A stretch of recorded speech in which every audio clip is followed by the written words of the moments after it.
I'm sorry, let me do it again.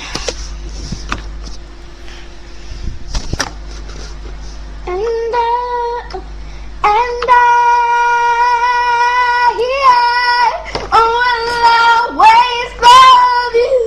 Oh, fuck! Right. And I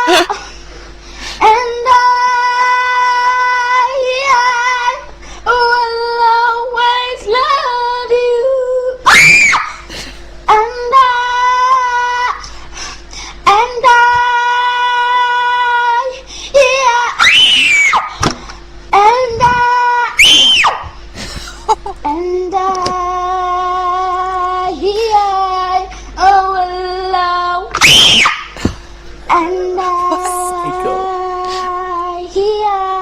Chick is crazy. Always love you. And well, no, I can do this. Don't. And no. And no. And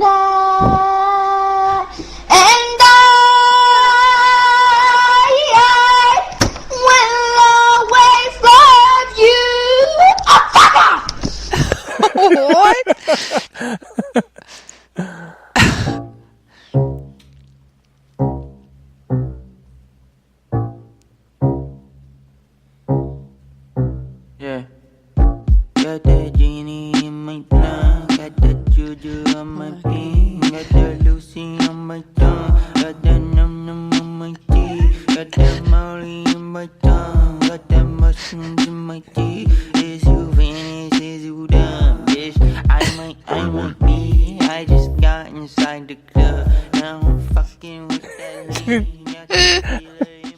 What the fuck? It's awesome, isn't it? I know it's super awesome, but what? Like, Welcome to the intro. Welcome. To this episode. Welcome to the shit show of an episode.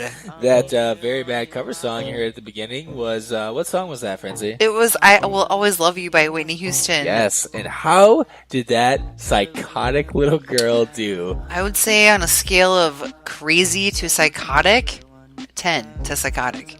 But No. based on quality. Execution, 0. Really? Oh, A it was fucking terrible. donut? Damn, Yeah. that girl, she is definitely going to be dealing with some issues as an adult, and I see her making some poor man very miserable someday.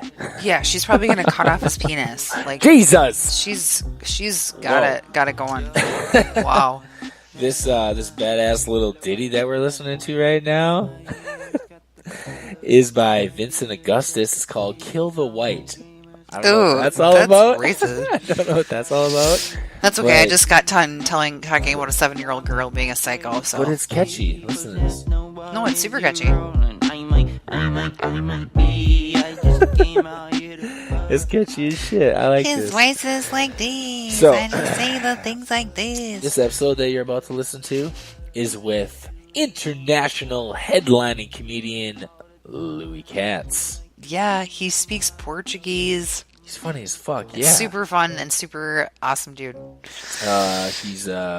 We sit down with him. He's actually in his car. Yeah. We're talking to him this evening for this episode on his phone. Honda Civic Hybrid, During yo. his, that what it was? Mhm. During his, he's on this little Midwest tour, comedy tour. So we kept him entertained, and he kept us entertained for about an hour and a half while he drove back to New York. Yeah, I mean, he didn't fall asleep at the wheel, so that, I guess, we means may something. have, we might have We saved his life. I think we did. We possibly did. You know what? High five for High that. five. Yeah. Pat ourselves on the back for saving Louis Katz's life. Yeah. You never know. Lifesavers. So, we had a lot of fun. Sat down for a good hour and a half and talked about a whole bunch of random shit.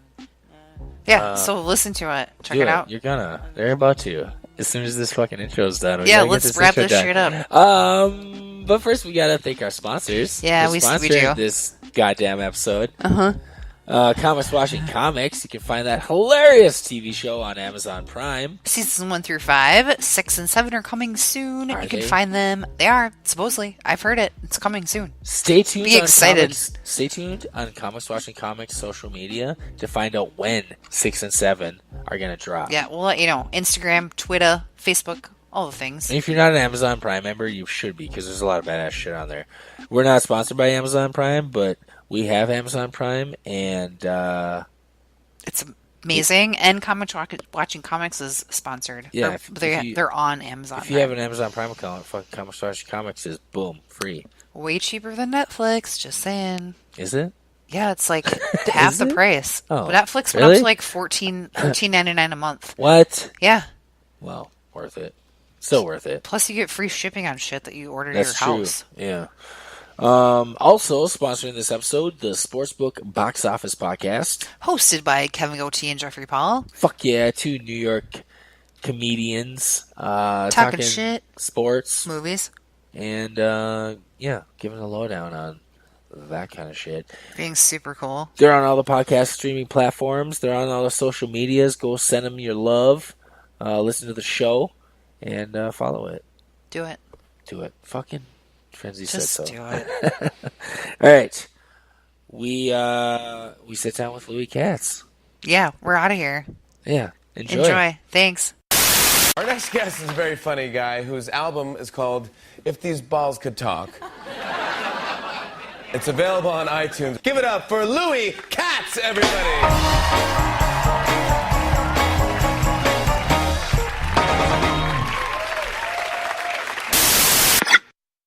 Now, tonight's adventure into the unknown. Shut up and sit down.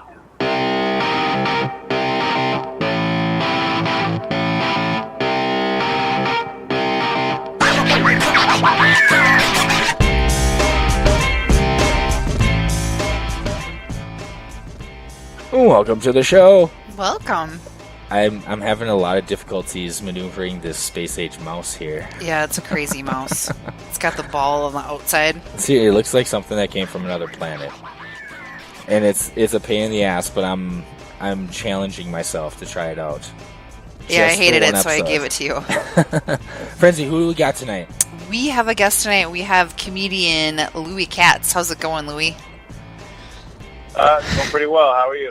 Good, thanks. I'll turn this down a little bit. You're driving right now, right? You've been driving for a while, and you've Yeah, a lot of driving ahead of you. I've got 5 hours I've been on the road, and I got about 4 hours more before I get to where I'm crashing tonight. So, yeah, it's been a long day. Ugh, long car rides just suck. Like, there's nothing you can really do to make them. I mean, you can listen to music or listen to podcasts or Masturbate. think or masturbate or read a book or brush your teeth or whatever, but there's just nothing that gets you Yeah. through that long 9 hours. Well, That's once you run through all ridiculous. those options, Yeah. there's nothing else to do. There's nothing else left. You can only jerk Yeah. off so many times while you're on Yeah. a long road trip. Yeah, I It's can true. imagine. And so many people have SUVs, so they're higher than you can look right in your car. It's very. Yeah, or when that semi truck passes you by, you gotta watch Yeah. for those too. You just gotta wave, give them the old horn, give me Yep. the horn signal. Yeah. You know? Toot toot. They can hit the horn right when you finish. That's perfect. That's Oh, that's perfect timing. Yes. That would- the whole ride. So there's got to be a club for that. You know, like the Mile High Club. There's got to be some kind of trucker horn orgasm coming, club. yeah.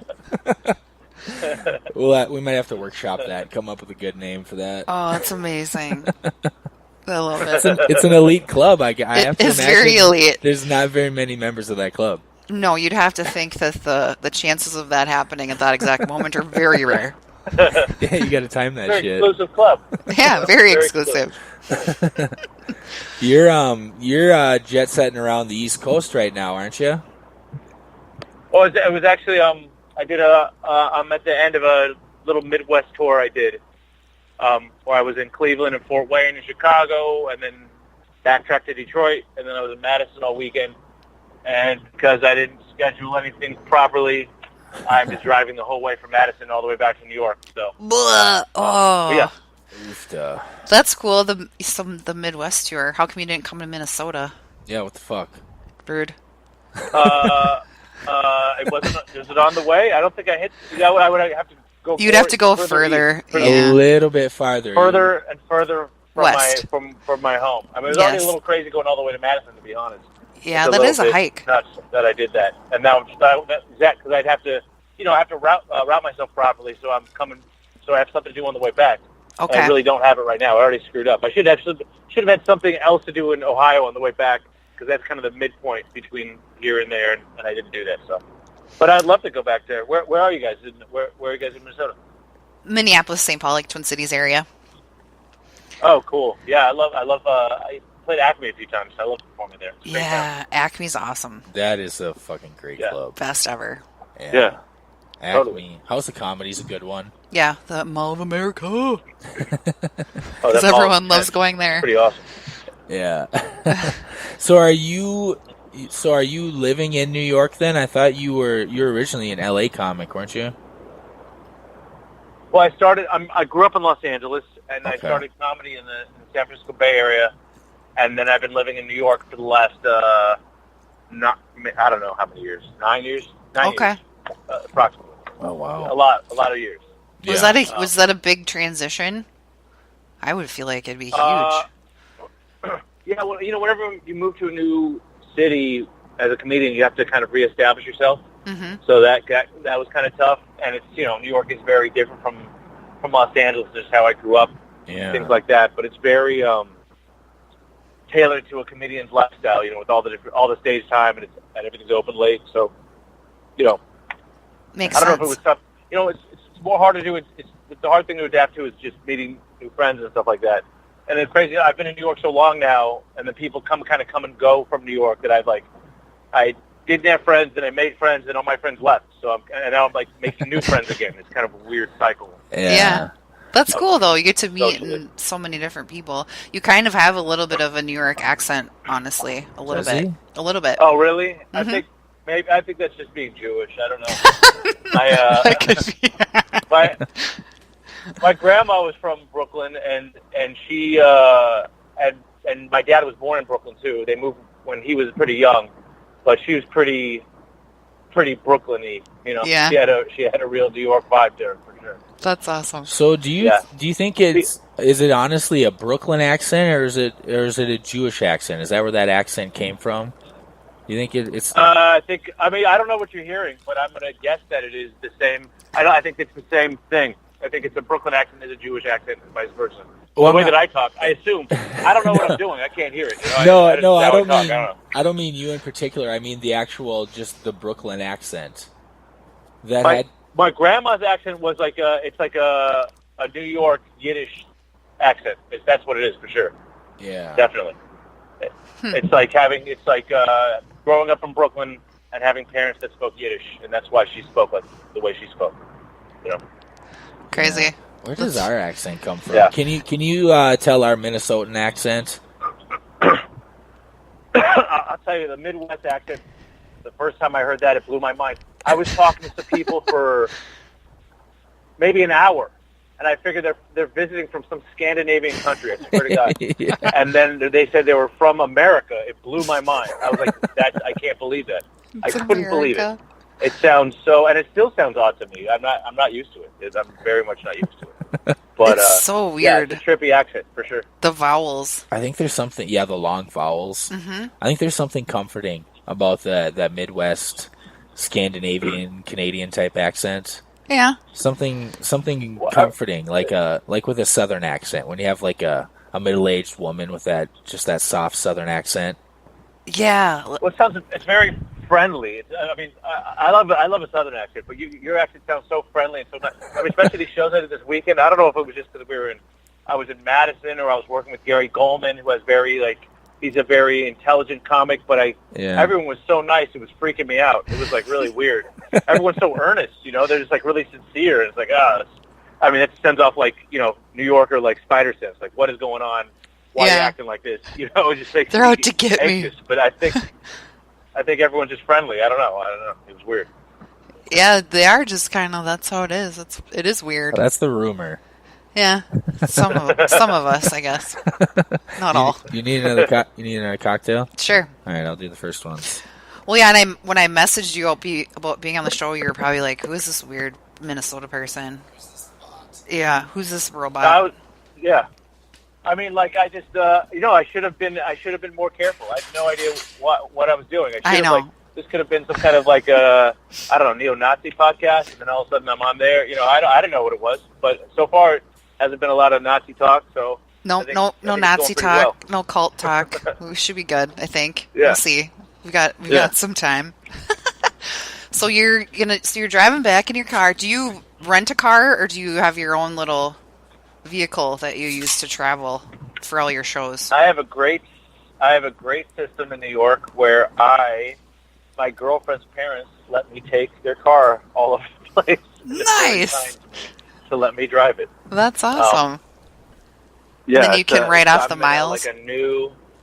What'd you say? You can write off the miles for like business. Oh yeah, exactly. Mm-hmm. Yeah, I write everything. I'm writing everything on this whole trip off, and they lease cars, so they just like a new Civic hybrid. It's great, The gas mileage is great, and it rides nice. They're very generous to me. They're very kind. So yeah, I got a pretty good thing there.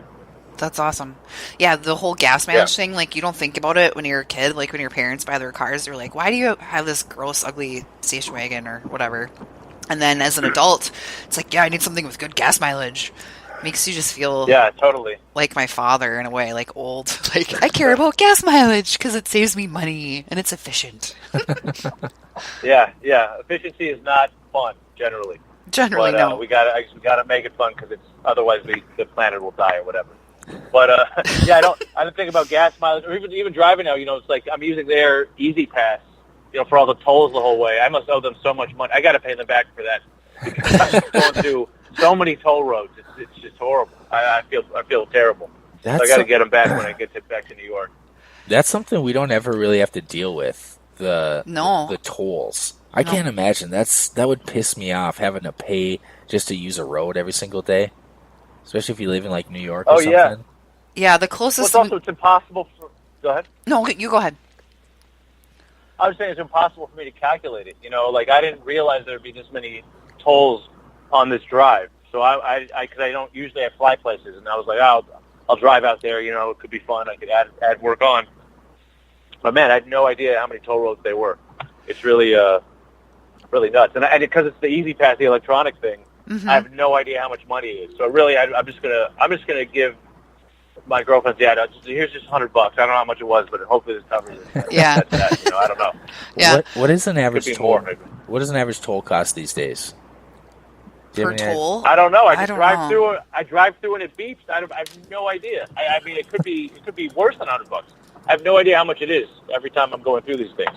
But I know there's been a lot of them. So yeah, I think it's racking up. I think the prices change depending where you are. So, like in Illinois, there's one it's $4.65. Another one's $1.55. But they have them in Florida. They have them in California. You gotta imagine the tolls in New York with how many vehicles go through those toll booths every single day, even if it's $1. Oh yeah. I mean, that's gotta be. They're driving them up now too because they're trying to get rid of. They're really trying to make it harder for cars to get into the city to keep the traffic down and to keep accidents down. Yeah. Unfortunately, the subway has also gone to shit now too. So I don't know exactly what their plan of how the people should get around. But they're making more and more the tolls higher. Luckily, where I live in New York, I live in Brooklyn, but I live off a bridge that's free both ways. I don't drive in usually, but even when I do, there's no tolls. That's good. That's good. Well, yeah, and the subway system could totally be utilized more, and people probably would use it more if they actually kept it up. Like, I saw this crazy video of how the subway stations in Japan work versus New York City. They clean the ones in Japan every day, and it's crazy. They don't even have garbage cans anywhere in the subway system, but there's no garbage or litter anywhere.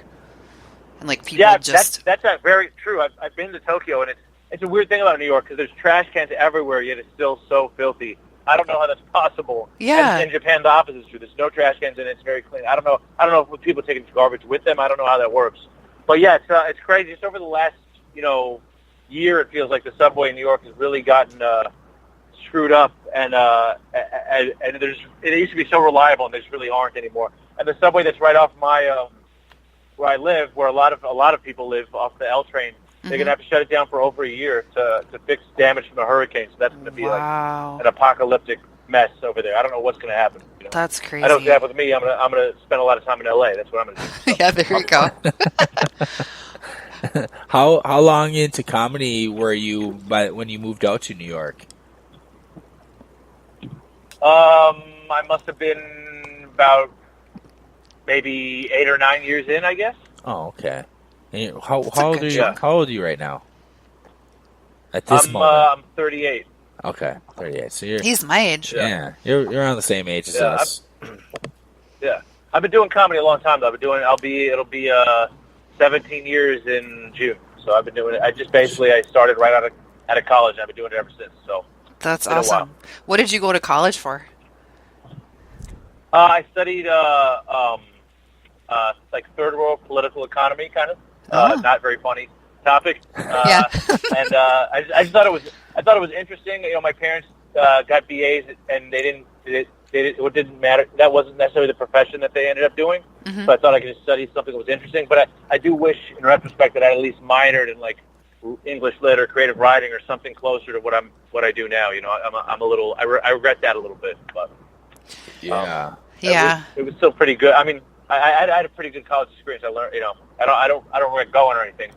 I just regret not admitting to myself earlier that this is what I wanted to do, because I think I always knew it. I was just scared to admit it, you know. Yeah, but you still did it though. That's great. But those student loans do suck though. Yeah, that's the thing. If you have a bunch of student loan debt that's piled up after going to college. Because I think it's badass you went to something that you just thought was interesting, you wanted to learn about. Like, because obviously it's probably not going to equate to a job after college, third world studies. What are you going to do with that? Well, I could have gone. There's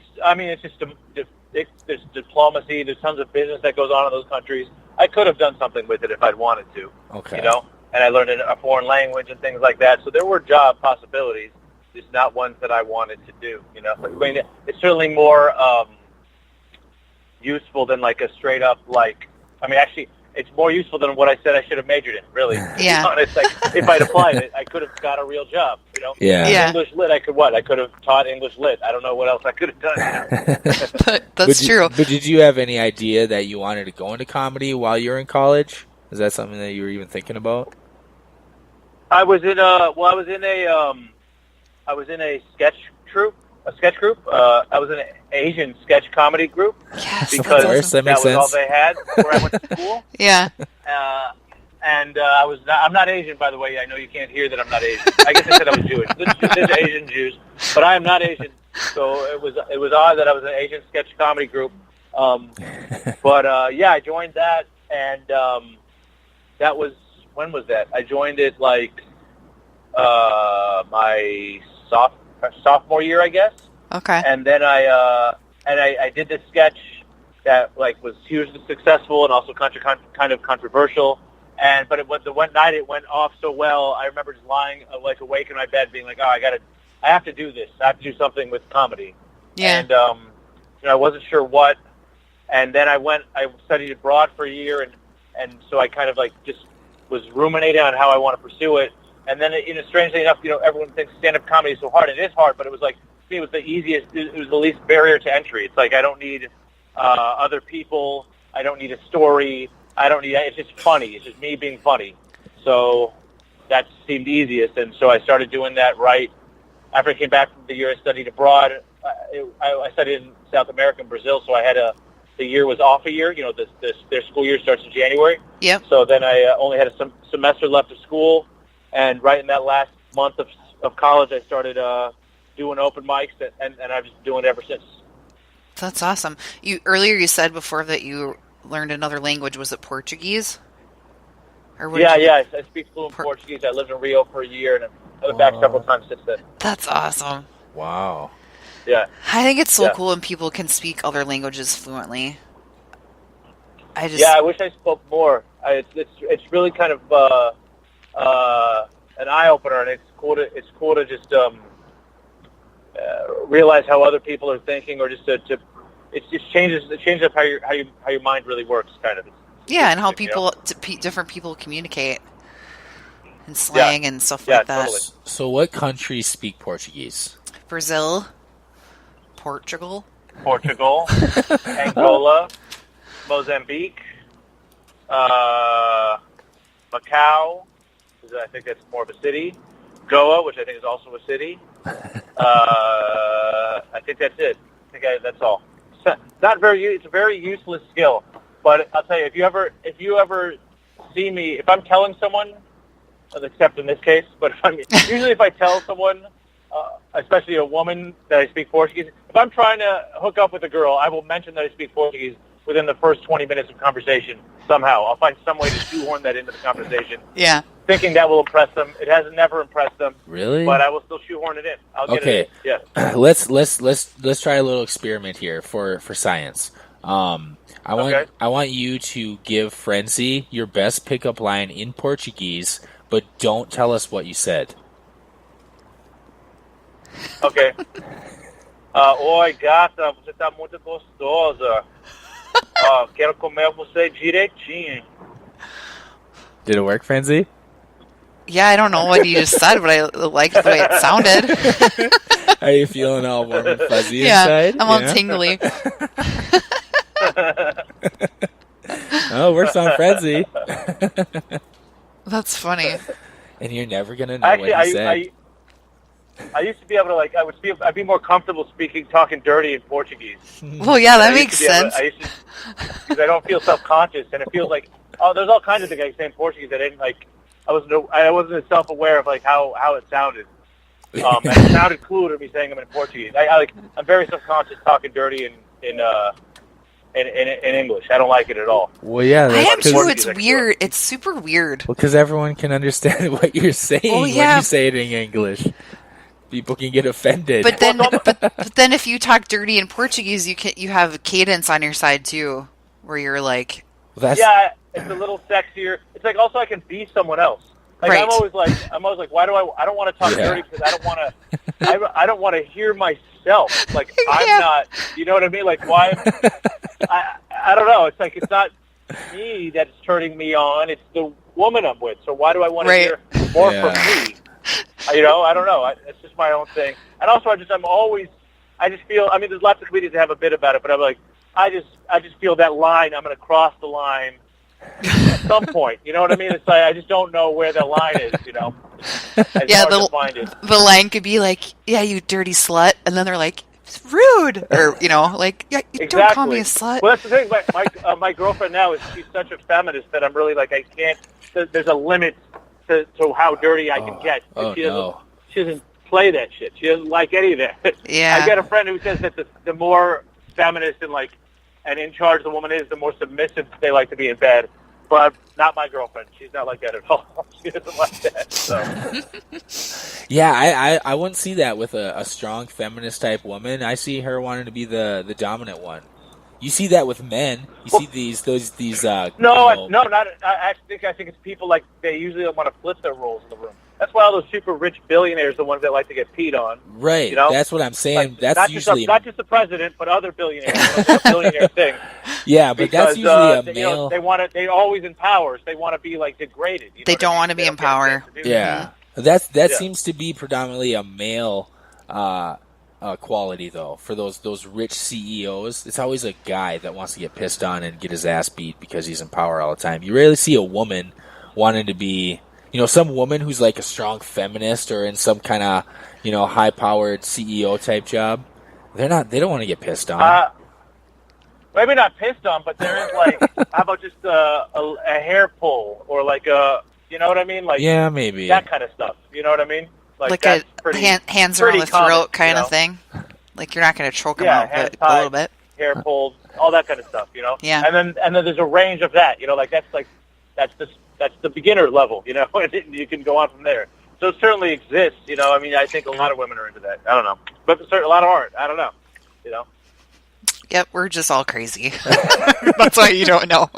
You know a little bit, but then it's like you think you know, and then we show like, no, you don't know.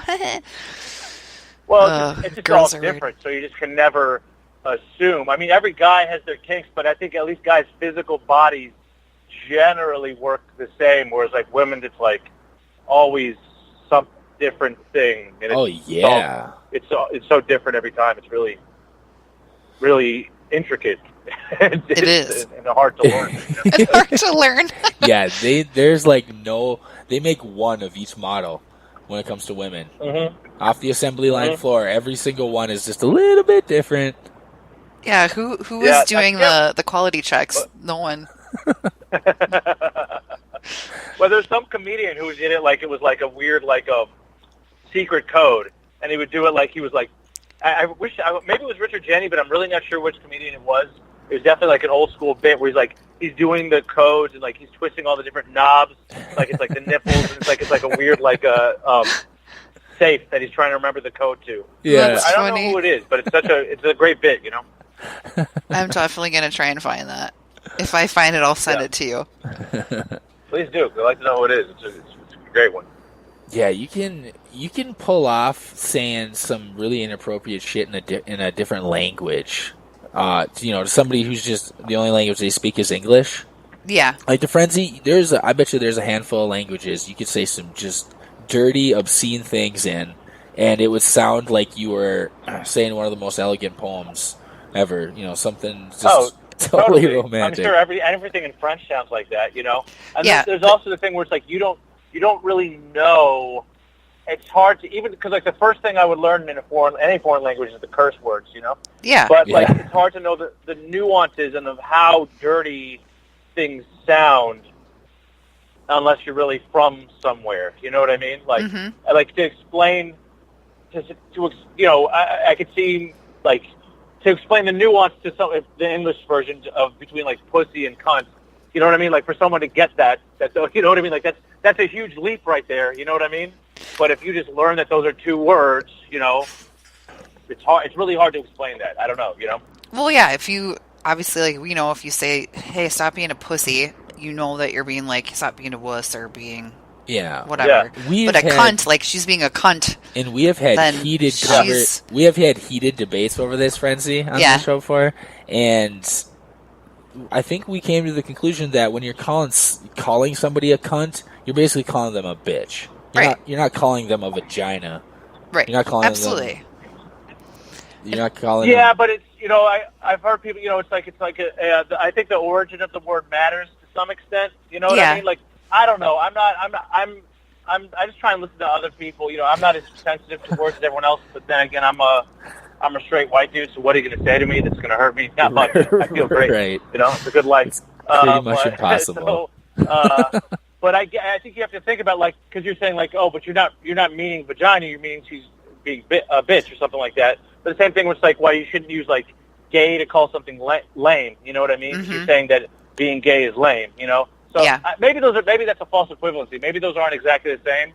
I think they're similar. It doesn't necessarily mean the same. Have the same value just because the origin of the word isn't what you really mean by using it, you're still applying something by using it. Does that make sense? Right. Yes, absolutely. And I honestly used to hate the word cunt, like, with a passion, and now I don't really care anymore. No? I can call you cunt now? No, you can't call me a cunt. I thought you were giving me the I can call you one, I guess. That's fair. Yeah, you can call me cunt. It would not But I used to cringe at even hearing the word, and I don't care anymore. Like, it's just a word. But the one word that I still cringe at is moist. Like, it just makes me... But you say it all the time. I know I say it all the time. I say it all the time because it's funny, because I hate it. I just don't like hearing anybody else say it. So moist. I don't feel that way, but I can see where you're coming from. Yeah. It's just my girlfriend's really sensitive. I have a bit about her telling me not to say cunt, and she has relatives in Ireland. I just really want to go to England and just hang out with people that just say cunt all the time. That'd be She has to awesome. hear it all the time. Bloody cunt. So I'm not going to say it all the time, but I would love for her to hear it. Plus the fact that in England they that there's been times where people have been like bloody cunt, like the cunt gets bloody, like it's so funny to me. But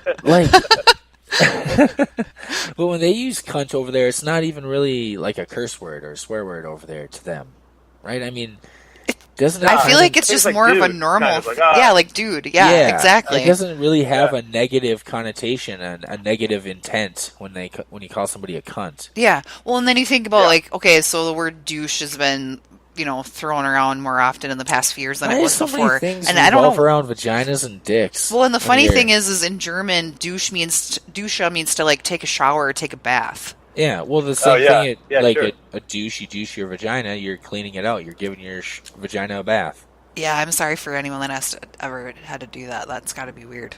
But that's what it is. Yeah, that's what it is. But it's just how does calling somebody a douchebag basically, somebody who's being a douchebag? Who made that correlation, and how did they get it to stick? or teabag. I mean, teabags are a thing, and Well, that makes sense. You're It No, kind that one makes sense. That makes one total sense. total sense. yeah, Makes total talking to the two boys that have teabags. But how does the anybody who is like the cast of the Jersey Shore Right. get referred to as a gorilla? a thing that you clean your vagina with, Or a that you- gorilla. Well, it is weird though, like that stuff, because like we were saying, so you have to look at the origin. So if I'm calling someone a cunt, I don't mean anything sexist by it. It's just what I'm saying, and then I'm saying, well, you have to look at the origin. But then sometimes you look at the origin, it doesn't make any fucking sense. Like in the case of a douchebag, or the big swear word, like in Portuguese, for example, is like the thing they would just an expletive, like when you say fuck or shit. It's porra, which means it means sperm. I don't know what someone who studies linguistics would say about that, what that says about the society. That's so But it kind crazy. of takes a little away from us trying to apply gender stuff to every curse word that exists here, So, Yeah. So in Portugal, if you accidentally tip over your drink, you would say jizz. Basically. Yeah, exactly. Jizz. or like it's like that, or also like shit, man. Like we got to go to. Oh shit, I forgot. Like also that that kind of when you're just using it as like a stopgap in your speech, Yeah. They'll do that. They'll say that. Well, they'll say a shortened version of it. They go polka, like that means like shit, man. Like that's basically what it is, except it's like sperm, man, which sounds weird. That's so weird. How does that shit get started? And then it just sticks for millennia. Yeah. Yeah, it's really, really weird. It's really odd. Yeah. Yeah, and it's especially odd now that we're trying to deconstruct language, based on gender and biases and stuff like that, how it's all like, now we have to look at it. Like, man, before it just didn't matter. But I guess it matters. I don't know.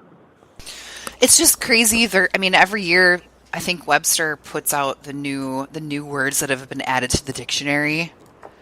Have you heard about this?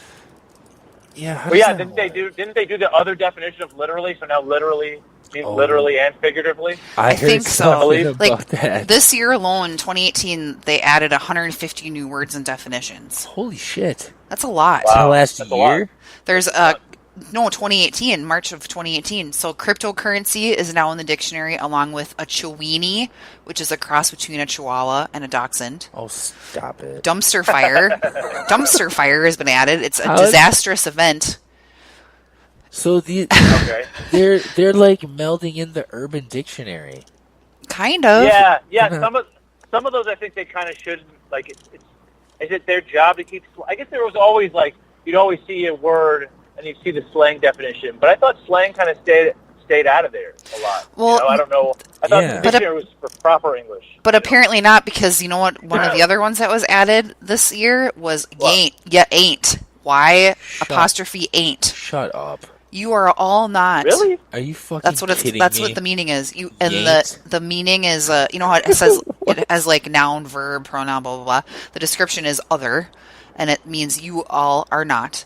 Son, and then I'm doing air quotes right now. Mom, a few friends and I are going to hang out. Mom, you ain't doing that. You got chores. Who the fuck is running Webster's Dictionary these days? I don't They are know. letting too many things slip. Yanked should not be That's an a official little word. ridiculous. Yeah, person. That's crazy. I Person don't know about spelled that. PERSYN, which is a noun that means person. That's been added. Oh, just Zoodles. What is it? Say it again? Person, but S-Y-N? spelled PERSYN. So the Y replaces the O. is that like I guess it's gendered. I mean, that's kind of that's so ridiculous. Actually, speaking of Portuguese, like I really would love to hear the reaction of people. Because we're trying to do that stuff with our language here and make it less gendered.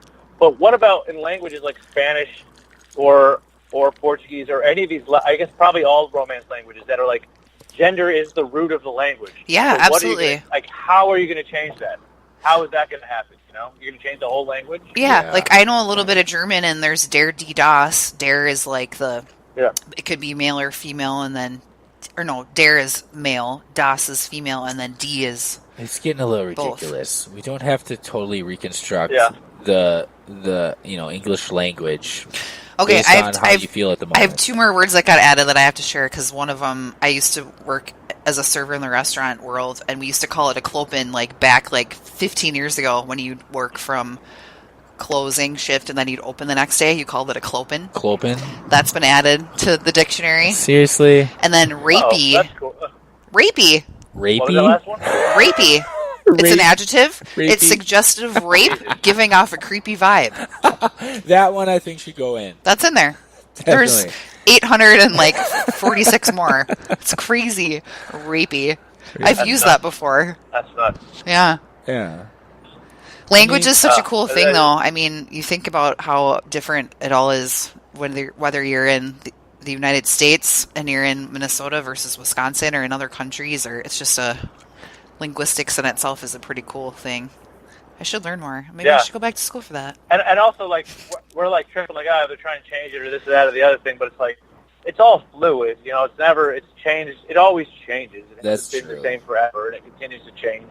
Yeah. And you know, but, you know, as long as people, I think there's something to be said for, like, being able to write in a proper way, and that yanked or whatever y'all, well, I don't know what that word was, but that seems a little ridiculous. Yanked. Yanked.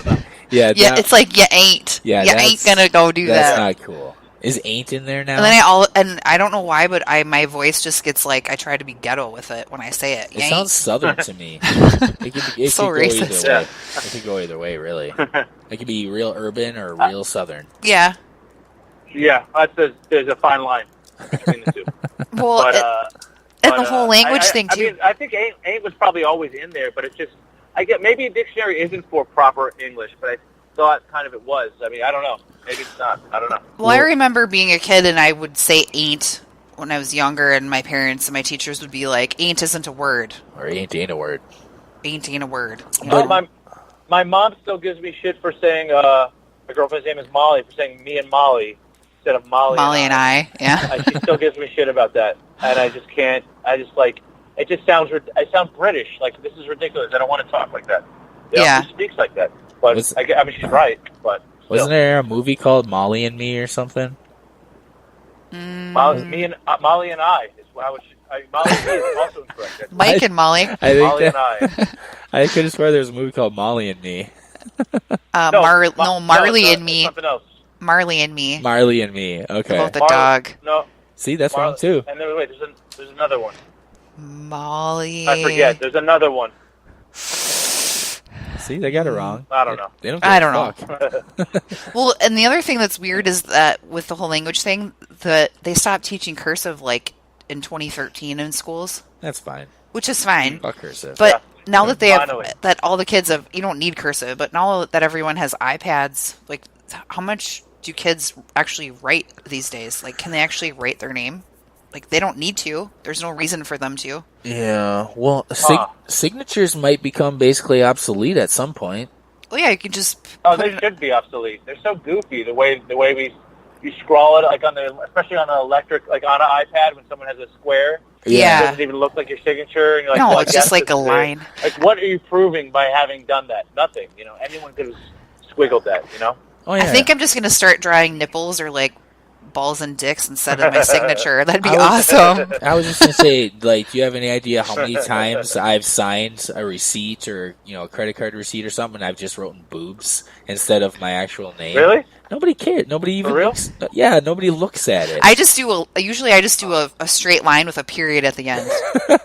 And then they're like, all right, thank you. Would you like a copy of your receipt? Nope. But Thanks for making me sign a line with a dot. You have an easy ass signature to replicate.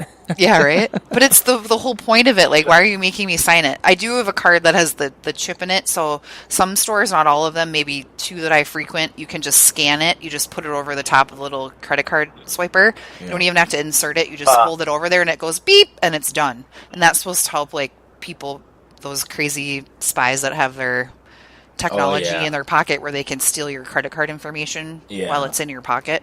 But other than that, like, and I'll once in a while get the, can I see a copy of your ID to match your signature? No.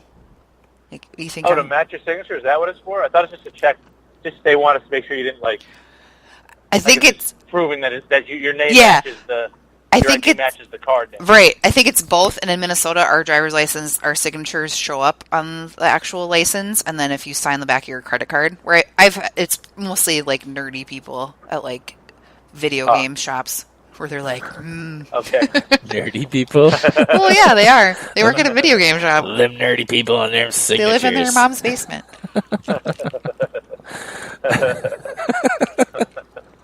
Well, Are you gonna be one of the first people to get one of the implants when that shit comes out, where you no longer, all your information is just like underneath your wrist, underneath the skin on your wrist or in your tit or something? I thought you meant the Google implant, where you'll have Google in your own head.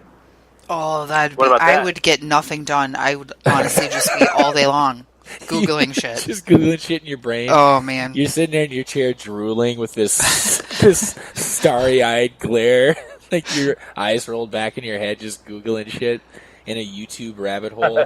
Oh, man. I already get in, like, head. Facebook video rabbit holes when they have, like, the next video, and it's like, someone saved a baby elephant and gave it a fake leg. And then the next one is like, the bees are dying off. What are we going to do? The planet's going to explode. Or, I just get stuck in those stupid things.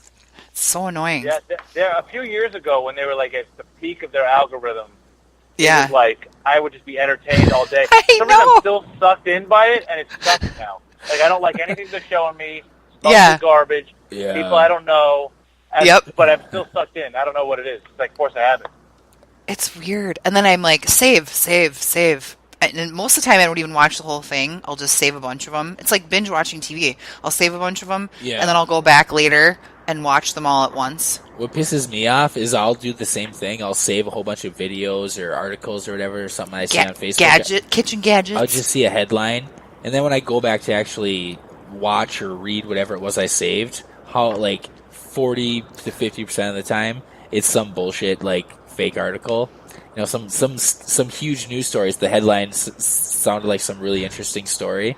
And I click into it, and it was just from some parody website or something. Oh, man. So goddamn annoying. I've never saved anything on there. I just scroll through whatever's there. I never saved anything. Yeah. I didn't even know you could do that, so you just said it. Yeah, there you click the little 3-dot thing in the corner, and you can hit save to whatever, and it saves all of them, so you can watch them. You can binge watch your Facebook videos. Wow. Yeah.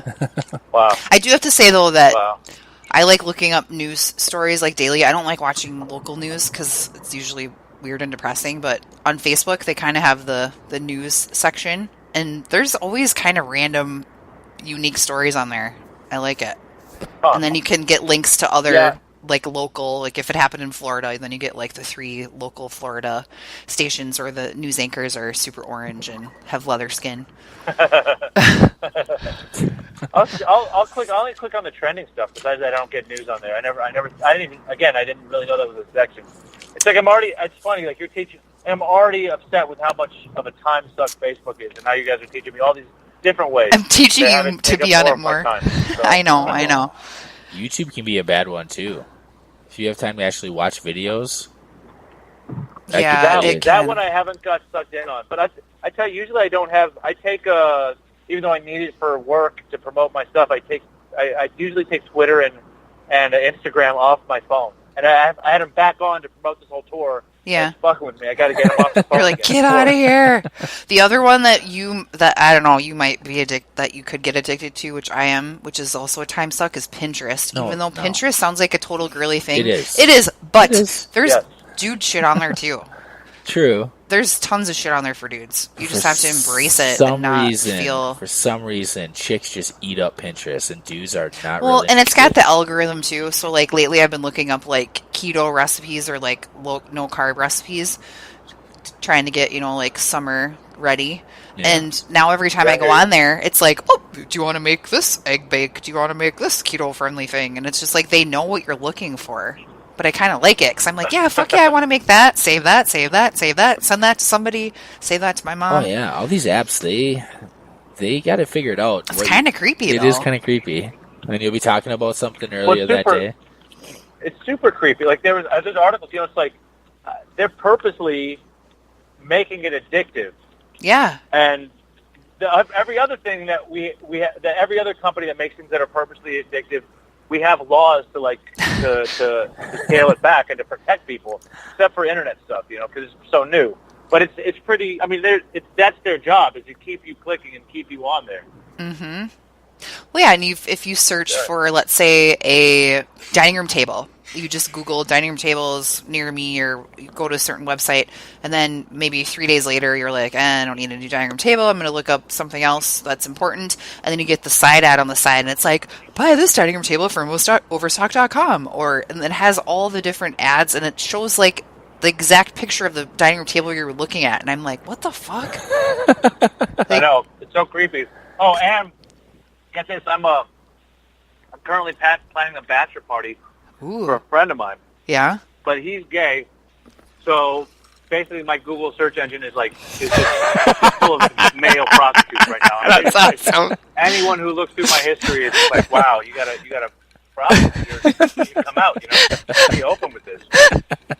Oh, that's perfect. So what are you thinking you're going to go do for the bachelor party? Well, it's a crazy thing because he's gay, but most of his friends going to the bachelor party are straight. Okay. So I'm not really sure what to get. I'm not sure. That's might have awesome. to do a combo. You could just force a bunch of straight dudes to have to put up with the ultimate gay bachelor party experience. Hey, I've gone to bachelorette parties before where we've gone to chick strip clubs, and it's fun. But yeah. I think it might be different for dudes. A little bit. Going to see 7 dudes. to 9 inches of dick. That's going to make all the straight guys feel bad about themselves. So, Yeah. Up, that's like, oh, this is crazy. Like, look at that. That's a huge. It's like a circus performance. I don't want to see that. I don't know. Yeah, you're gonna create dick complexes after this party. Might get a few turncoats. Might get a few guys that switch teams. You never know. Hey, a few guys that are on the fence. A good bachelor party story. That would. Yeah, like 3 dudes. Instead of the tiger. 3 dudes jumped the fence. They were on the fence and they just went right over the other side. Yep. That was the tipping point. There was barbed wire and shit all over that. They still went over the side. I want to be part of this world.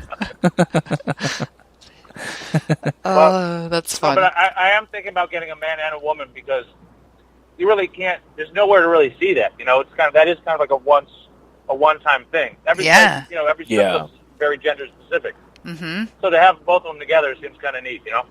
They should make strip clubs that have. They don't need to maybe necessarily be together. They could, but you could have. You could go. It's be like a one-stop shop. Why not? Well, I remember in an old episode of Real Sex for HBO, they did have that where it's like couples would go, and then they'd separate them almost like a Orthodox wedding. But the opposite of that, they would go to see whatever kind of stripper they liked. Yeah. And then they'd leave together, all juiced up. And the idea was that they would both get all horny and then leave together, I guess, but separately. I don't know. It's it's also different because I think it'd be cool for me to be getting a lap dance from a hot girl and see my buddy getting a lap dance from a hot guy. That's cool. But if I'm with my girlfriend, I don't know if I'd want to see some guy rubbing his dick on her face while I'm getting a lap dance from a girl. I just don't want to see that. No, I don't think you'd yeah. No, I have a double standard, straight up. I don't know. That's just me. Everyone does. Every single person does. You would much rather have a dong in your face than watching your dude getting a lap dance. I think it goes both ways. Yeah. Yeah, I don't know. My girlfriends come with me to strip clubs, but I guess I would go there to a all-male review or something like that. I would go to that. I guess I would do that. I don't know. It's only fair. Well, you know? it's I don't yeah, know. yeah, it is fair. I don't know, it's different. I think all the dudes that are at like dude strip clubs, I just feel like they're not like. I just think of Jersey Shore and like greasy and like no, like you have no personality. Like you maybe have like a handsome thing down in your pants, but like I just don't. It doesn't appeal to me. But I'm totally fine with going to watch chicks at a strip club because I think women are beautiful and like I don't have anything against that. Well, Not that I want one to go down on let me, ask you but this. Could there be what kind of guys? What could there? If it was a different kind of guy, would you be more into it? yeah, probably. But I don't know. What would you like to see? What's your thing? 7 foot tall black guy with a 9-inch Oh dick. God, no. Something like that, right? No. That's a really big guy. I think that guy's playing basketball or something. Basically, Yeah, Shaq. he's an athlete. Basically Shaq. That's what I'm saying. If you've got a 7 foot tall guy with a 9-inch dick, I want to see him naked. What the fuck is that? That's crazy.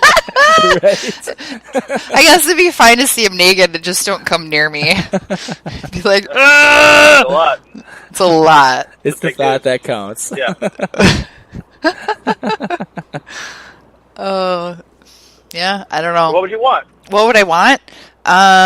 She wants a dude with a Brooklyn accent. I know that. She's got No. she's got a thing for that Brooklyn accent. I do not. I do have a thing for accents, but like the ones that I find attractive are like New York, Australian. That's number one, right? The Yeah. Brooklyn accent. Like Wow. gangster, like not because it's New York, but I'm a lover of gangster movies. So like anything Godfather, Goodfellas, like all that stuff. Like I just Okay. like that. It's like they're just like badass and confident. Like I like that. So basically, someone that's confident, someone that's obviously sexy, duh.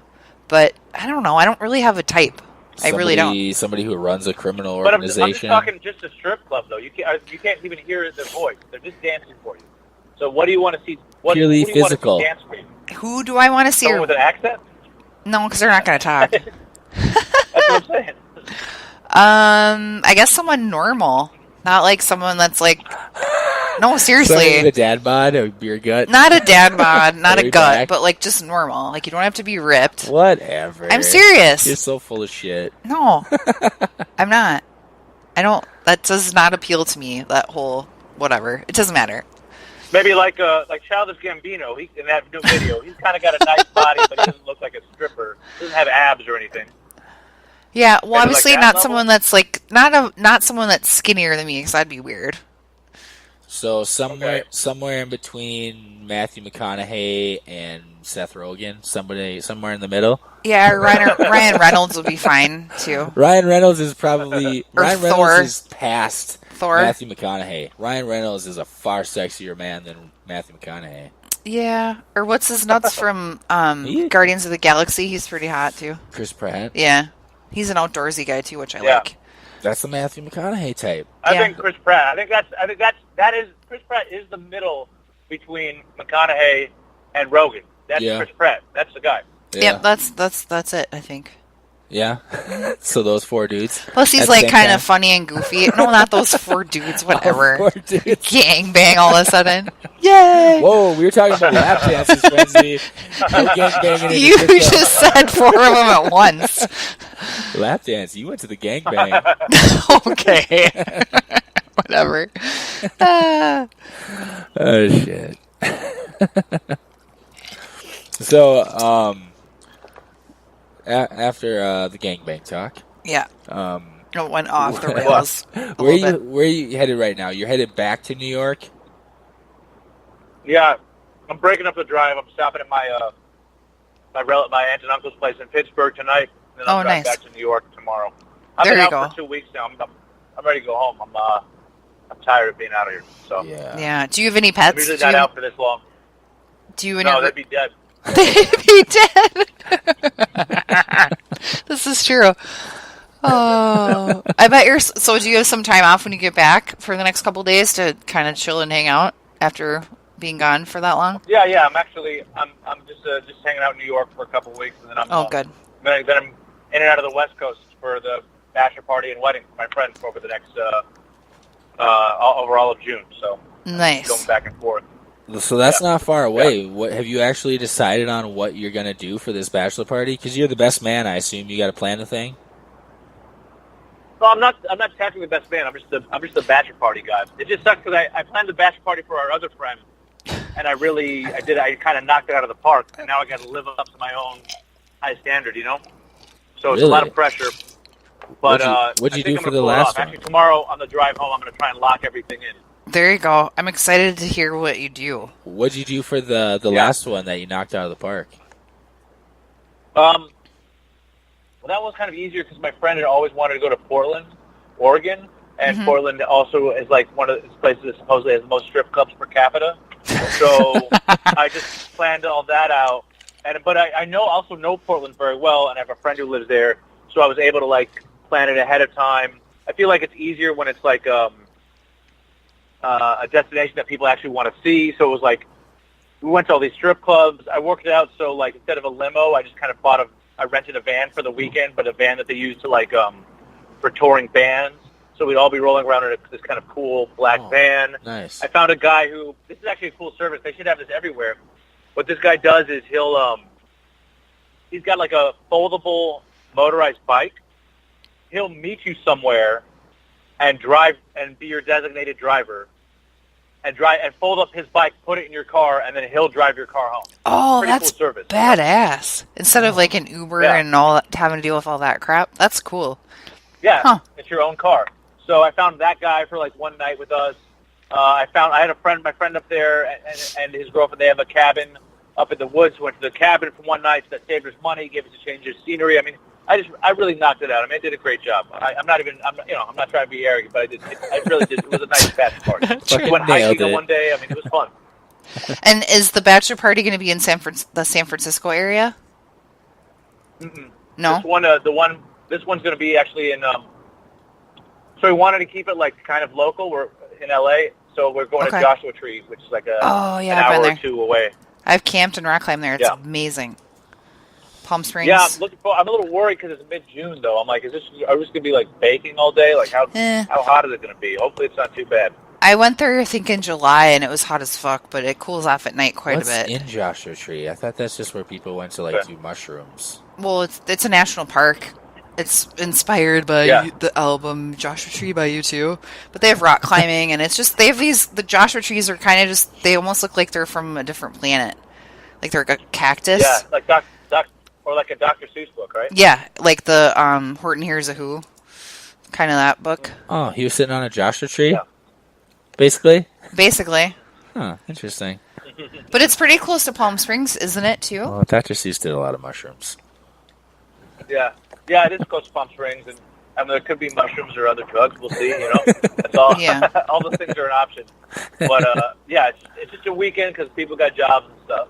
Everyone else has regular jobs, so hopefully we can pack a lot into that weekend. I got some other things planned, things up my sleeve, so we'll see what happens. I'm sure it'll be good. Beautiful. I hope so. It will. A lot of pressure. How much more of a drive do you got there ahead of you, Louie? Let's see. Tonight I got about 3 more hours tonight. Fuck.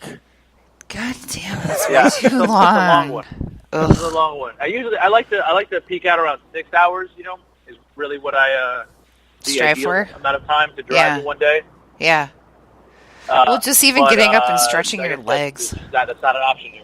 What did you say? I said just getting up and stretching your legs must be. I mean, I think about flying to Europe. That's like a 9-hour flight. So you're basically flying to another country, but in your car. Yeah. Well, I got a book on tape that's pretty good, and I'm on a podcast right now, so time's going by. That's good. Yeah. You fly around all over. You're an international headlining comedian. You've been what's one of your favorite places to perform outside of the US? Well, I mean, I love traveling all over and performing all over, mostly just to say that I have.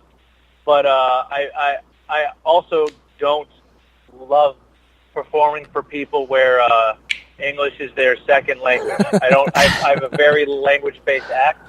Yeah. And I think even I did like a whole tour with in all these Scandinavian countries, and they're all supposed to speak really excellent English. And they do speak excellent English, but I think excellent English and comedy level English are two different things, and I just couldn't. it was just like I couldn't. Like it's just, and not only besides that, add that to the fact that they're naturally very reserved people. They don't laugh and have expressed themselves like Americans do. Right. And it's just not. It was beautiful. The people were very friendly. I saw a lot of cool things, but I didn't enjoy performing for them as much as I do a straight up English speaking audience. Now, when I've done fun English, like I did a comedy festival in South Africa several years ago, and that was very fun. That was super cool. Performing in Cape Town, it's a beautiful city, and seeing a little bit of that was incredible.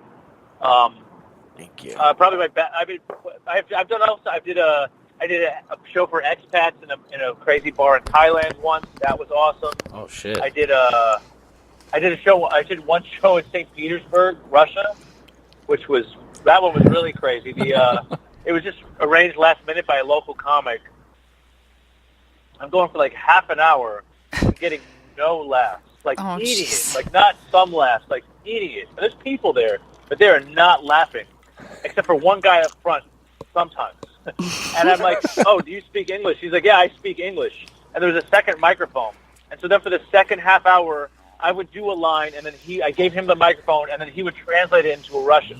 No. And then I would kill him for the whole second half hour. It was incredible. Really? Yeah. Wow. That's they just crazy. couldn't speak English, but decided that they would listen to me anyway to make me feel like shit, I guess, because for winning the Cold War. I don't know why they were there, just to stare at me.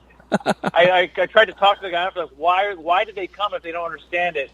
And I think this is true in a lot of places, that people think their English is really good. And it probably is really good. It's certainly better than my Russian, you know. But it's just like, it takes another level to get these jokes. You know, they turn out, they rely on very subtle, I mean, not that subtle for English speakers, but on subtle turns of phrase, you know. If you don't get all the meanings and all that kind of stuff, you're not going to get the jokes. Yeah. I wonder how good that Russian guy's English was, and if how much was lost in translation from him translating your jokes into Russian for the crowd. Like, I mean, apparently it worked. He was doing a good enough job where they're laughing. Well, it's also funny. It was also like I think it certainly added something to it where I'd stump him. He'd have to think for a second and to realize for them it's almost like the delay is almost funnier because they saw me say something like, "Oh, what is that?" And then to finally hear what it is, you're like, "Whoa, that's kind of crazy." You know what I mean? Like it's maybe not what you thought. Sometimes it would actually help. But yeah, I have no idea. He could have been doing his own jokes for all I know. Like, right, I really don't know what he was saying. He's got a whole other act that he's doing. It's like, this is my chance. This is my chance to try out act. It was just a front. Yeah. He was planning it the whole This is my time. chance. Totally could have been a setup for him to do his act. He's like the Claw. What is the guy's name from Inspector Gadget? The Claw. Is he Russian? Dr. Claw? Yeah, Dr. Claw. He was Russian? I don't think he's Russian, but I picture like him having that kind of... I think you're portraying a negative stereotype of the Russian people. Okay. They like potatoes and vodka. It's gotta suck. They like borscht. It's gotta suck there. Doesn't that seem like just everything is just dreary and a little bit, I don't know, melancholy? They're really good at gymnastics. Are they? Yeah. Well, otherwise the president's going to kill you if you're not. Did you see him at the Olympics a couple years ago? In the stands? Like you would... Yeah. Well, they had the whole... He had a horse. He was in the stands on a white stallion with his shirt off. No, they had it was the last Summer Olympics that were in Russia when they totally just shit the bed and like none of the facilities worked and all the toilets were running over. And do you remember that? Like, it just was just like not good. Like kind of like these are the Olympics, dude. Like, figure it out. They're like, fuck it, we already got your money. But maybe it wasn't gymnastics, maybe it was ice skating. But one of those two events where they're really good at, one of the people that were supposed to win gold, like, totally fucked it up, and he was in the stands, and it was just like he had this evil kind of look on his face, like he was so mad. And I was like, I remember thinking, like, oh, they're dead tomorrow. Like, he's just gonna be like in his Russian thing, like, bring home off with you. For Mother You do not bring me gold. I do not want any of your shit. Didn't die tonight? Didn't the Russians get banned from this most recent Olympics? Yeah. So for drugs. That's drugging. What it was, drugs. Mm-hmm.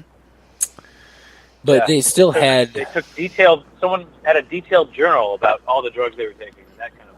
bit of mad. that was like, oopsies, you can't do that. They don't like that shit. Yeah. There's Yeah. a- No. But there were still people from Russia that participated, but they had a different. The whole way they did it was goofy. They did it at random. I read that they allowed who could go in. They just picked at random, so it wasn't necessarily if you'd been drugging or not been drugging. They didn't reward anyone for good behavior. They said, we'll randomly select a smaller group of Russians who can participate, and that's what ended up happening. I don't know. Oh. I don't follow it that much. I'm not that into sports. I'm definitely not the Olympics. I find them dull. Oh, I used to do love like- the I do Olympics. like, opportunity to be hyper nationalistic and to insult other countries based on stereotypes. That's fun. But other than that, that's your comedy Olympics. I used to like Yeah, the Olympics yeah. back when I was a kid. I think that's just because we didn't have my parents were too cheap to pay for cable, and you just watched what was ever on TV. Every 4 years. Every 4 years, or OJ driving off in his Bronco, or when it was on TV as a miniseries. Cheers would be on, Married with Children, whatever, Night Court, like just whatever was on. You just kind of liked Night it. Court. Yeah, you just kind of liked it because that's all you got. Yeah, I'll admit, like this year when the Winter Olympics, when they were on, and someone would, I was usually because they were just on TV when I'd come in place, I would watch them, and it was more impressive than I had anticipated. It is kind of cool, but that whole thing where someone's like, you understand, this person's the best in the world at this thing. I'm like, yeah, that's a huge waste of time. And it became the best in the world at this really silly thing. You know what I mean? Like, I don't know. That's not impressive. It's a huge waste of time. Well, to me, I don't know. And it's a huge waste of time because when you're trying to be you're never going to be the best at something in the world. You're going to get that title, and then the next day someone else is going to do it better than you. And it's great that you devote all of that time and ambition into something that you love and that passion. Like, I love that part of it. But when you go out and you're supposed to be this, gold medal winning ice skater, and you do your triple Lux Soho shit that you do when you fall flat on your ass, like, oh, now that's done. I spent 17 years trying to get that perfect, and I did it perfect every time until it counted, and I didn't do it. Who is that comedian? I can't remember which comedian it was, but they had this bit where they were talking about the Olympics, and they were talking about the guy who comes in last place, in whatever event. He comes in last in the fucking 300 meter run or whatever. Yeah. And you're thinking that guy who came in last place, he's like, I've been training for 4 years for this fucking race. He's like, I could have not trained at all and still come in last place. Is it Franklin Ajayi, maybe? Is it an old bit? Yeah, it's an older one. I can't remember who it was. Well, then is it a black dude with with dreads? I can't remember. Huh. It's weird. I think it might be him. He's got a famous bit like that. That could be. That sounds familiar, but yeah, that's... Well, and you think about, too, when they have, the opening ceremonies, and it's like, okay, it's America, and there's, 5,000 people, and then it's, some random country, especially for the Winter Olympics, because the warmer climate countries, they don't have a whole lot of people that are downhill skiing or doing moguls or ice skating or whatever, so they'll have countries where it's, there's 2 people, and they're waving their flags and stuff, and they're like, yay! Yeah. Yeah. It's kind of sad. I read an article saying, is it Norway or somewhere has to, they have to stop winning so much at cross-country skiing because no one watches it because they're so good. And everyone's like, well, they're going to win. First of all, no one should watch that anyway. No. I can't believe people do that. It's very dull. Yeah. But they also have a problem that they keep winning and no one cares. If your country's not good at something or doesn't have a chance, then no one gives a shit, Someone always wins every time. Yeah, so you're not going to have any competitors, so you're just going to keep winning and winning and winning. Yeah, no one wants to see that. Some of the events in the Summer and Winter Olympics are just so weird and random. It's strange that it's still an event. Like curling. That's really popular these days. Yeah, for there's some goddamn curling reason. clubs around Minnesota, especially around here. Yeah, because I think the most recent Olympics, I bet the U.S. curling team won gold, and a bunch of them are from Minnesota. Yeah, there's been a bunch of Minnesota winter sports that people have won gold. Yeah, but everyone around here, especially Minnesota, is like, woo, fucking gung ho about curling. Yeah, I'm like, you're weird. We need I don't want to do anything outside. I don't even go outside. It's like ice bowling, basically, right? Or not really, Yeah. but it's like you can have the physique of a bowler and still be a curler, I would imagine, right? Yeah, except it doesn't- they have like there's no barrier to entry. Like anyone could be. anyone can right? do it. Oh, You just yeah. have to be good with a broom. Like they take Yes, that a is the broom and you- dumbest part. That is fucking like a push silly. broom, and you're brushing frantically in front of this thing Yeah. that someone else pushes in front of you, and you're like, I'm gonna make the ice move this way so I can make it get to the goal or whatever they call it. Like Yeah, it's why just do they weird. constantly have to sweep the damn... They're not wearing ice skates either. They're wearing fucking tennis shoes. But they have this guy vigorously sweeping the path that this curling thing is going down. It'd be better if they had to wear ice skates and they had to do like some triple luxes while brushing the ice, like as a combination. I don't know why Plus, they have like to a polish it. chimney, like doing a dance. Like, Yeah, or just make the terrain rough. Make it like rough, so they're going off jumps and cliffs and things. Yeah. and gotta get it landed. Get in a injured. circle. I don't know. It's Some weird. fucking idiot with a broom just vigorously sweeping the ice. Yeah, aren't the next? I think the next Olympics are in LA, aren't they? Really? Maybe they might be. Yeah. The next What- Summer yeah, Olympics? that's gonna be. 20. Hopefully they got the subway fixed back in New York, and I could leave LA and go back to New York at that point. I don't want to be there for that. That seems horrible. I've never been on the. I was there for the. You were there for what? I've never been on the New York subway. That's crazy. You need to go do that. Is it as bad as it sounds? I mean, No, I think it's amazing. it's really amazing. It's like people are complaining about it because it was so reliable before. That's why they're upset, is because It's different. It's not as working as well as it used to, and it used to work like incredibly well and incredibly efficiently. I mean, it's 24 hours a day. There's no other city in America, I think, that has anywhere close to it. This Right. kind of public transportation system. I mean, you just go. It just goes everywhere. It's open all the time. The trains are very frequent. They're very fast. And just lately, they've been very late and like all fucked up. But when it's working, man, it's like it's like imagine it's rush hour and you can get places quicker. That's what it means. You know. Well, pretty, and part crazy. of the reason why that I read about the reason why they're unreliable is because of all the garbage, and I want to say in like a year there was like 442 fires on tracks on the trackways from garbage and stuff because they don't do the proper maintenance that they're supposed to be doing. So they're not doing their preventative maintenance, but they're not also taking care of problems as they happen. So they have to shut shit down. Garbage is just starting on fire? Yeah. Garbage, Well, it's like rats. paper, and then the train will go by and let off sparks. And fire. Yeah, but I've rode when I went to New York with my mom and my son probably 4 years ago. Like I loved riding the subway. Like it was like the best thing ever. I loved it. Yeah. But It's so there's- convenient. It's really amazing. Really, And it's just very cool. like an experience in itself too. I had people. My son was he was probably 4, but I was like, "You're sitting in a stroller because I don't want to have to like put you on a leash because I'm not one of those parents. But you need to sit in a stroller because we're in a busy spot." And people would like give up they'd tap me on the shoulder and be like, "Here, you can have my seat," and like give me their seat, and they'd talk to my kid and like make funny faces and. Homeless people, like I remember we went to Battery Park, and he fed these pigeons with this homeless dude, and loved it. And I was like, "Go ahead, dude! Like you're never gonna get the chance to do this again. Like just feed the birds. It's cool." People in New York are actually really friendly. They have this reputation. They are. So they like to move at a faster speed, which might make them seem gruff, but they're actually very friendly.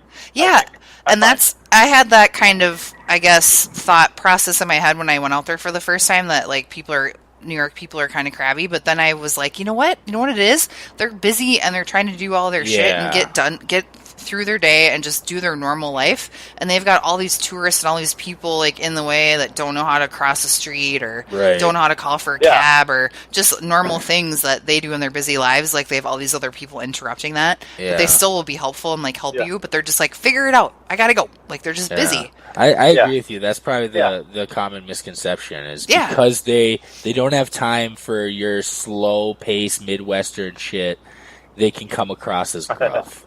Right. Because for us, especially like for like me growing up way up north out in the country, life moves at a much slower pace, and New York can be chaotic for a guy like where we're from.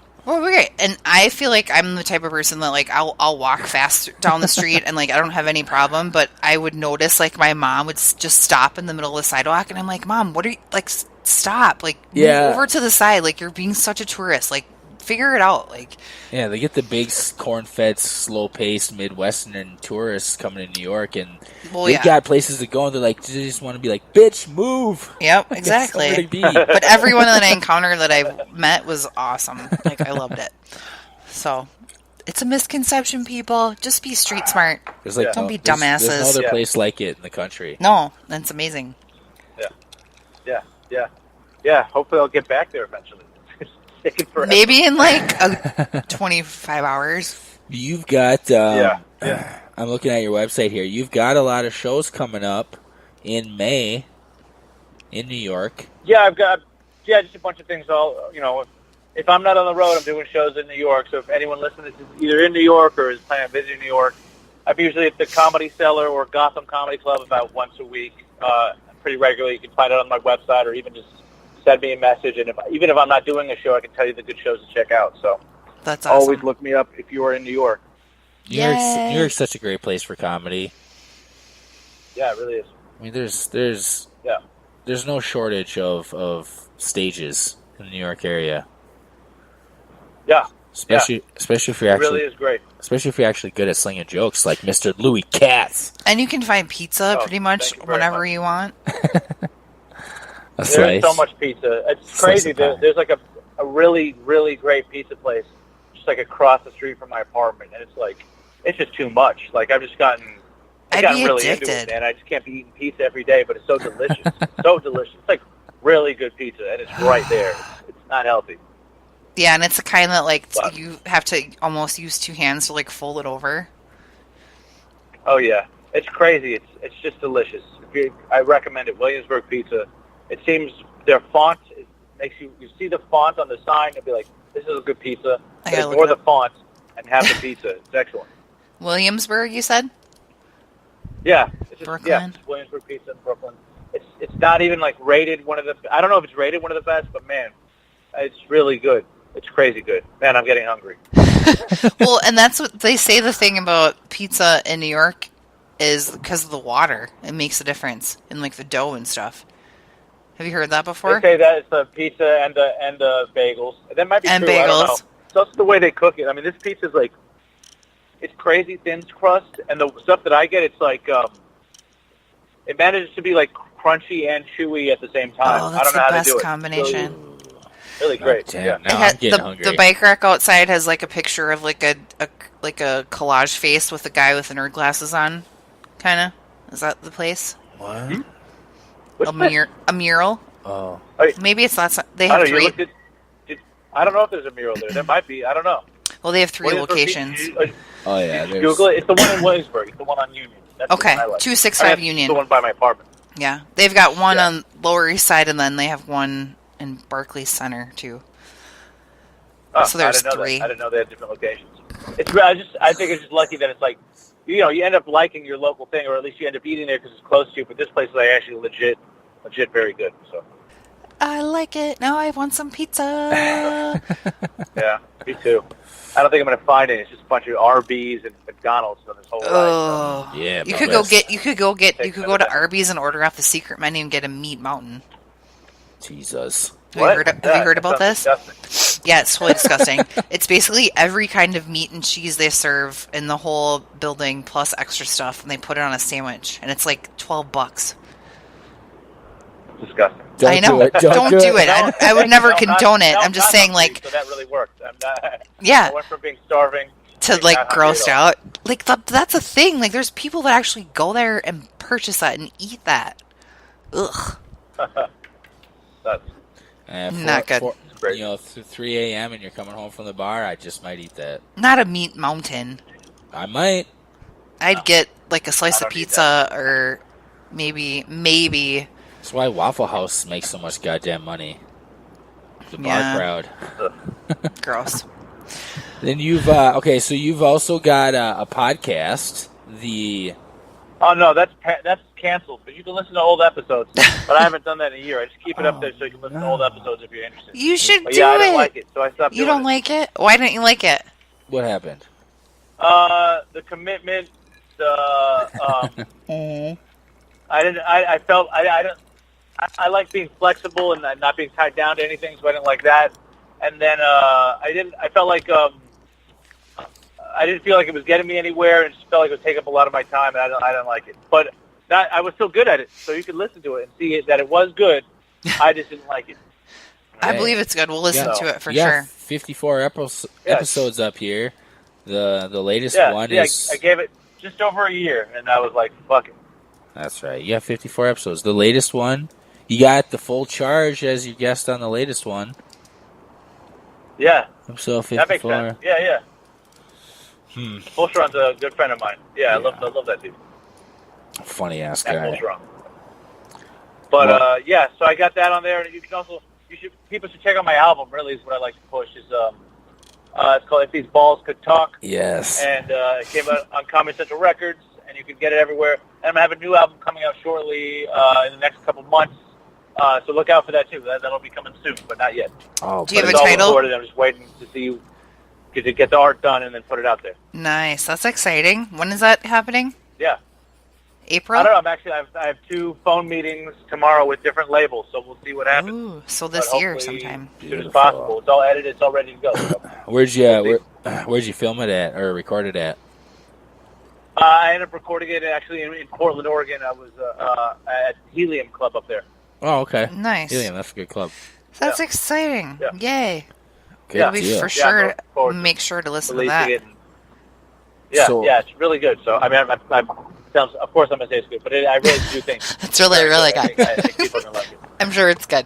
Hell yeah. So awesome. So you'll keep people updated on when that one's going to drop on your website and social media, I assume. Yeah, the website. So I mean, I'm on Twitter. I'm on Instagram. You know, when I got to push stuff, and also every once in a while when I get something to say, stuff like that. But yeah, if you follow me on Instagram or on Twitter, I think it's Twitter. It's just at Louis Katz, LouisKatz. On Instagram, it's Louis Katz Comedy. Awesome. And the website's louiskatzcomedy.com. That's right. And, all the .coms. Yeah. Okay, next time you do a Midwest show or tour, which you probably won't ever have to do again, but if you do, if you don't come to Minnesota, we're going to be pissed. Yeah. Just so you know. Hey, man, tell Louis over at Acme to book me, and I'll be right back there. As soon as he books me, I'm there. So all right. If you want to see me in Minnesota, in Minneapolis, send them an email to the Acme Comedy Club and request me. But you have to plan a tour around it. You're not going to just come out to Minnesota, right? You like to plan like gigs along the way, usually, don't you? No. I don't have to do that. Okay. No, all right.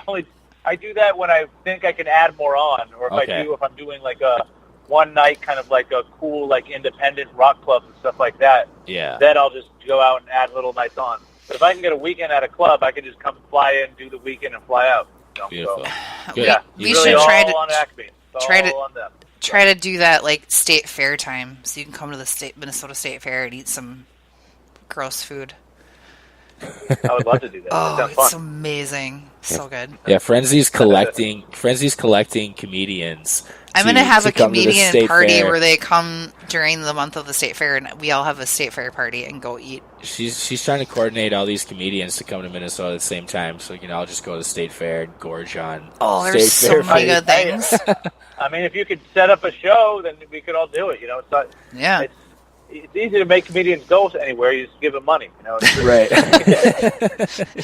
Give them money, give them a free place to stay, and feed them. Yeah, and then they'll be there. It's really it's just those three things. Well, we're glad that you're almost home, and we appreciate you hanging out and spending your time with us. It's got like 3 more hours. I know. But this helped pass the time, so thank you guys. It was a treat. Thank you. Yeah, thanks for sharing time with us. We're glad we could help keep you awake during the drive, keep you entertained a little bit. Yeah. We'll catch up. We'll catch up with you this summer too. See what you got going on. Yeah, please do. We're gonna get Louis at Acme Comedy. # Louis at Acme. Let's start the Twitter revolution right now. There we go.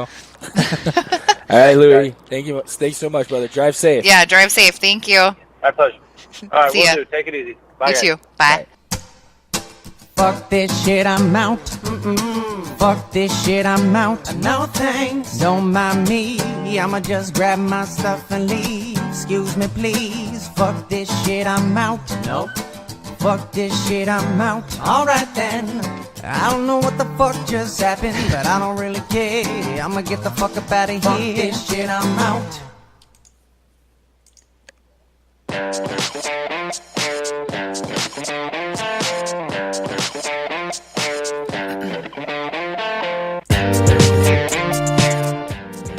We done.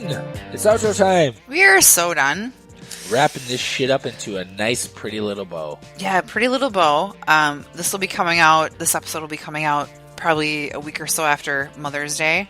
No, So- it's gonna come out in like 2 days. Okay, so like a couple days after Mother's This, Day. I don't have any episodes in the bank right now in the vault. Louis dropping in like 2 days on Okay, Tuesday. so happy belated Mother's Day for all Yes. the Oh my badass God. chicks that are listening to the show.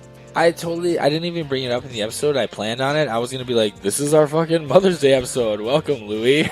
You're our guest for the Mother's Day episode. We couldn't get any mothers because they're all busy doing mother shit. Yeah, And so you're the dude. you're the dude. That's perfect because So, yeah. I'm kind of the mother hen.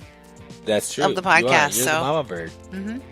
And yes, this is our Mother's Day episode. We are recording on Mother's Day.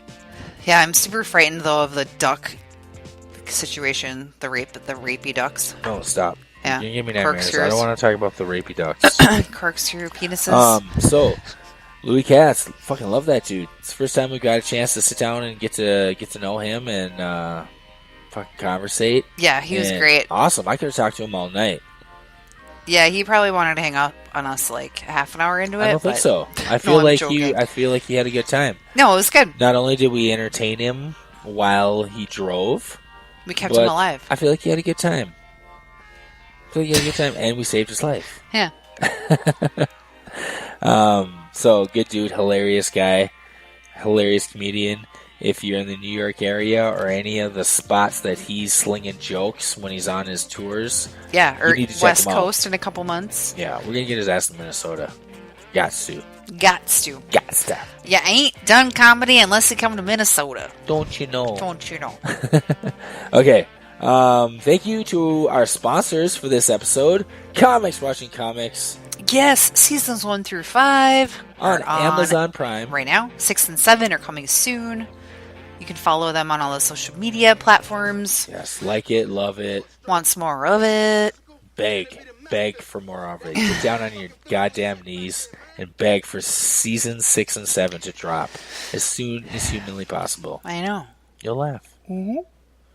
Also, sponsoring this episode, the Sportsbook Box Office Podcast. Hosted by Kevin Goatee and Jeffrey Paul, 2 New York City comedians talking some stuff about movies, Sports. busting some balls, They bust the shit out of each other's balls. being CEOs, doing power lunches. It's amazing. Check it out. It's a good time. And they're on all the podcast streaming platforms, all the social medias. Like it. Love it. Want some more of it. If you so choose. All right. Coming up on the show, on the old SARGE Approved show for the month of May, we still got to reschedule with Tony Kaz. Yes. He is the last of the Mohicans when it comes to the 502 of comedy. I know. So we're going to get him on. We had him scheduled. Some shit happened, and it didn't work out. We weren't able to record, but we're going to reschedule it, and we're going to complete the circle of life as it is with the 502. So we love those guys. They're always a good time. Larry Venturino's coming back. That's going to be awesome. Hilarious comedian from Florida. from the Laughing Comedy Club. And he also is owner of that Think Fast Records. Mm-hmm. He owns a record label, Yep. right? Badass. Fan of wrestling. Like, we're going to get into all sorts of good topics with him. Yes. So look forward to that. A couple more comedians on the show. Boom, Yep. boom. All right. We're going to play this episode out with, we had the same guy that we did the intro song with. We're going to do another Vincent Augustus song. This one's called Inside. So, thanks Yeah. for listening. Yeah. Hope you enjoyed it. Thank you. Bye. Later, fuckers.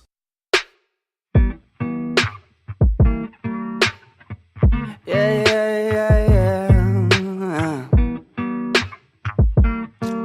Yeah, yeah, yeah. I'm just a dumb cunt, fucking sick and tired of it. Maybe I could front love, maybe I could buy a zip, maybe I get fucked up. Next time I could save some. Why it's gotta be like this? Why it's gotta be that way? Put it inside. Feel so rise up, banging on that loud shit like I've been mic'd up. Why you even pipe up? This was always my drugs. You probably wouldn't even like them, baby. Go. High and then we rise up. I say we go. High and then we rise up.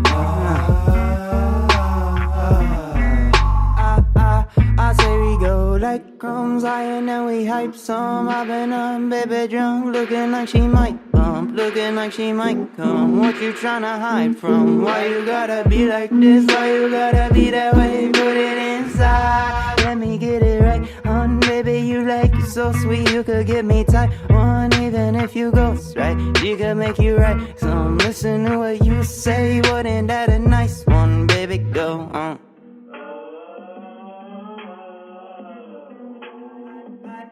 High and then we rise up. I say we go.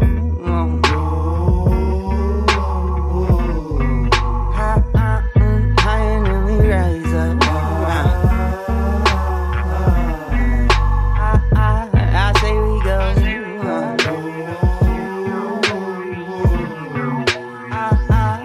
High and then we rise up. I say we go. High